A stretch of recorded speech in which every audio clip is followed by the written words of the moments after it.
Hello everyone, कैसे हैं आप सब और क्या हाल समाचार हैं आपके। देखिए, हर्षद मेहता का एक प्यारा स्टॉक लगातार अपर सर्किट मार रहा है। जी हाँ, और वहां पर सबसे प्यारी चीज क्या है कि हर्षद मेहता ने अपने जमाने में इस शेयर को 100 से 445 सिर्फ और सिर्फ 2 महीने में कर डाला था। और उस जमाने में 2 से 3 महीने में किसी स्टॉक को 4 गुना कर देना बहुत बड़ी बात हुआ करती थी। और अब उस स्टॉक पर नजर है रिलायंस की। ऐसे तो ये रिलायंस की नजर वाली खबर थोड़ी पुरानी है, क्योंकि इसको हम ऑलरेडी कवर कर चुके हैं 12 सितंबर की वीडियो में, जिस समय ये 63 रुपए पे काम कर रहा था और आज 168 पर। यानी आपको पैसे कमा के आपके पैसे को हमने अच्छा रिटर्न दिलवा दिया है। तो वीडियो को लाइक जरूर कर दीजिएगा। और क्या आपने स्टॉक का नाम गेस किया है और नहीं किया है तो हम आपको बता देंगे, चिंता मत कीजिए। मैं मुकुल अग्रवाल आपका आप ही के यूट्यूब चैनल में स्वागत करता हूं। जो भी नए लोग हो चैनल को सब्सक्राइब करें, बेल आइकॉन हिट करें और रात के 8:30 बजे का शो कभी मिस ना करें, जहां देते हैं कुछ ट्रेड हमारी फैमिली कमा सके। और स्टॉक मार्केट की किसी भी ब्रेकिंग न्यूज़ के लिए ट्विटर और टेलीग्राम से जुड़ जाइए, सारी न्यूज़ सबसे पहले आपके पास रहेगी।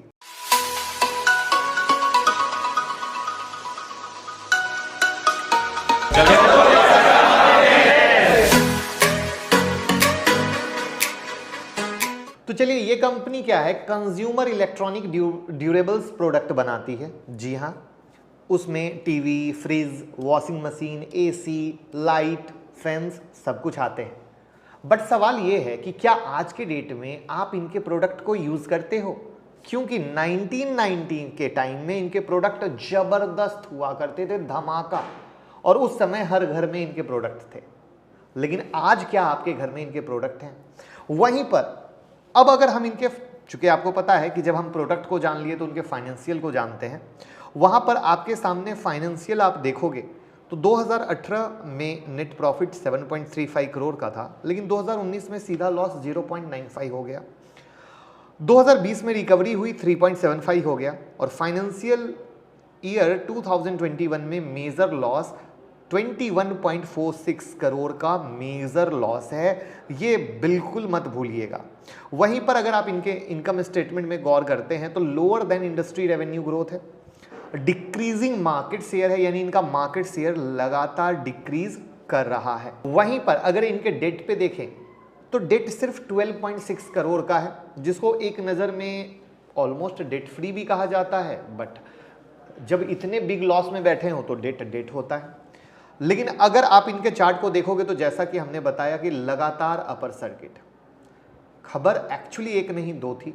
एक पुरानी खबर थी रिलायंस की, जो मैंने आपको उस वीडियो में दिखाया ही, प्रूफ की बनाई थी। तो दोनों क्या खबर है वापस से जानते हैं। लेकिन उससे पहले आप ये जान लीजिए कि ये टी ग्रुप में काम कर रहा है। टी ग्रुप क्या, T2 सेगमेंट, यानी सिर्फ और सिर्फ डिलीवरी, कोई इंट्राडे पोजीशन अलाउड नहीं है।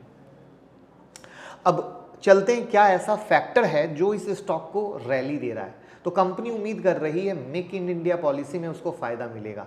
देखिए, 85% प्रिंटेड सर्किट बोर्ड इंपोर्ट होते हैं, वहां पर इनको फायदा मिल सकता है, क्योंकि इनके रेवेन्यू में 78% रेवेन्यू कंज्यूमर ड्यूरेबल प्रोडक्ट से हैं और 22% प्रिंटेड सर्किट बोर्ड से हैं। यानी पीएलआई स्कीम से इन्हें बम्पर फायदा मिल सकता है और उस मौके की तलाश में है, खुद को एक्सप्लोर करने में, खुद को एक्सपेंड करने में। जी हाँ, साथ में कुछ लास्ट मंथ से आपने प्रिंटेड सर्किट बोर्ड बिजनेस को ये खुद से ग्रो करने में भी लगे, खुद के फंडिंग से।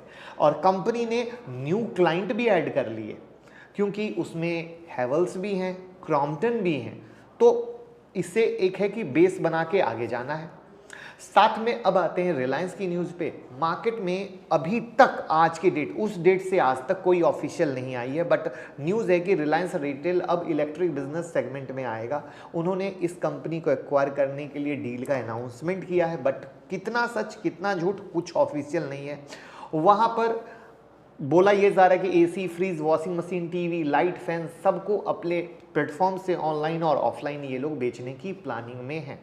तो आप जानते हैं कि रिलायंस का नाम जिसके साथ चिपक जाए वो ऑलरेडी अपर सर्किट। दूसरा, पीएलआई स्कीम के नाम पे ऑलरेडी स्टॉक भाग रहे हैं। तो ये दो वो चीज़ें हैं जो मिलकर इसके लिए काम कर रही हैं।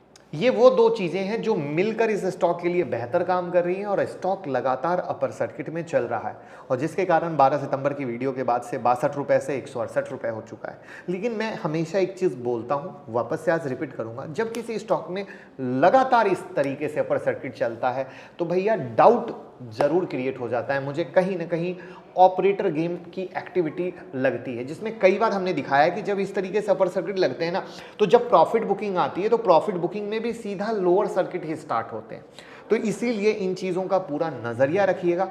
बाकी तो वक्त बताएगा, क्योंकि अभी तक ऑफिशियल अनाउंसमेंट ना पीएलआई स्कीम की है ना ऑफिशियल अनाउंसमेंट रिलायंस की है। तो इन चीज़ों को हम पूरा मद्देनजर रखेंगे और तब हम देखने की कोशिश करेंगे। टाइम टू टाइम हम आपके साथ अपडेट भी कर देंगे कि क्या अच्छा है क्या बुरा है।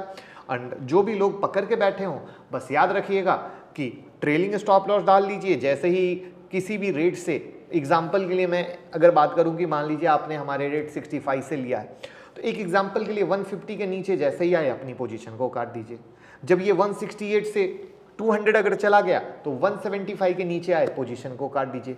तो इस तरीके से स्ट्रेटजी रखिएगा तो रिस्क भी खत्म हो जाएगा और मुनाफा तो मिलना ही मिलना है। तो उम्मीद करूंगा जो आप लोग लगातार डिमांड कर रहे थे बीपीएल में क्या हुआ, क्यों भाग रहा है, अब क्या है, तो ये सारी चीज़ें आपकी क्लियर हो चुकी होंगी और हो गई हो तो बस लाइक कमेंट शेयर करके प्यार देना मत भूलिएगा। Thank you so much.